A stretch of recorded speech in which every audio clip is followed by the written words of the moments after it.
mi po mulin sa pa kai thang ma ngay ra cái thì hàng mi cái sinh ra cho sẽ thấy là con sẽ thì hiện tiến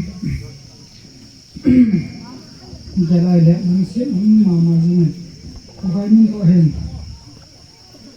tuy là nó còn ai hộ cái mình còn mình hiện ở đằng một chuyện giống dân thể hiện sao thì dân mình đây cũng tăng cái việc thấy gì còn hiện đấy nó không mà chẳng như thế cái chuyện nha các cháu đến nay thành các anh xây dựng đây là anh sẽ nói các cháu đến nay do các anh chúng ta muốn nó sinh thì sống lên hiện thì mình đã nói nên cái thấu thì rằng là hiện cho như vậy cho là cái thị hiện thì đúng muốn là hiện người chỉ được hiện cái mà thì đúng muốn là cái này thì rằng các cái tài năng này thì ít bao bao nhiêu cái này anh sẽ nói là cái bài hát này con sống hiện thì số cho hết là cái xây dựng cáiผู้ตั้งที่จะใช้เลี้ยหลายนั่งนั่งที่มาที่นี่นั่งเลยผู้ตั้งที่ใช้แต่ละลายจริงสตางค์ก็เป็นแต่ไปให้เราเจ้าเลยข้าตั้งที่สิบตัว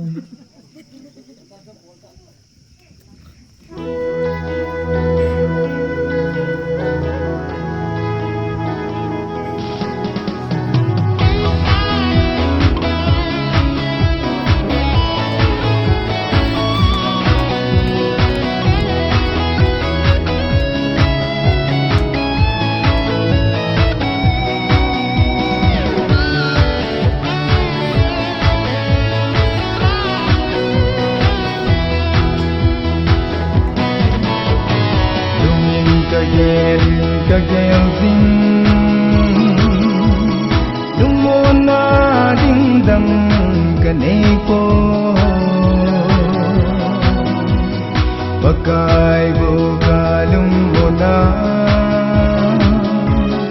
kaki panazong amabu oh kangai runin sung mite ho nabotun bye bye zindagi zong se din kahi tai dam se lin ken tau di nabonun dam se tau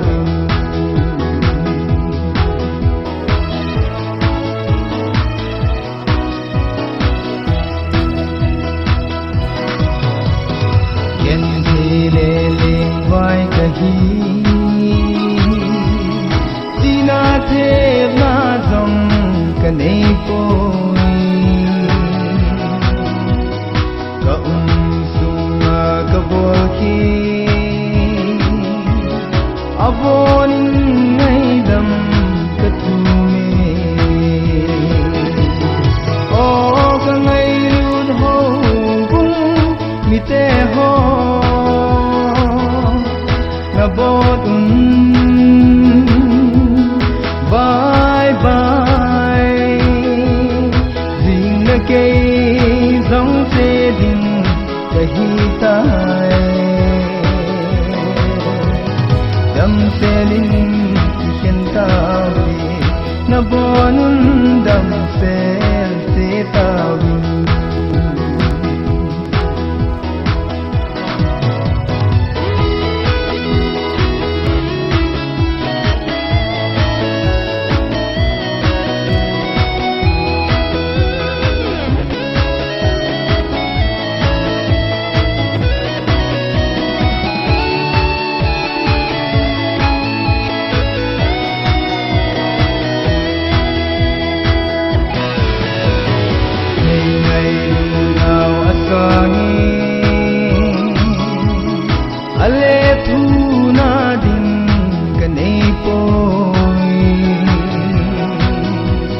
Pagkaza insung mite ho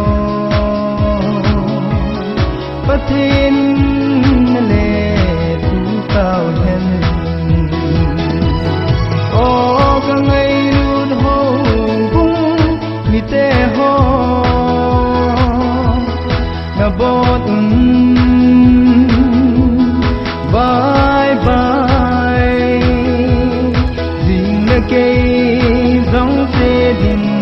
dahitai dam seling kentawe na bonun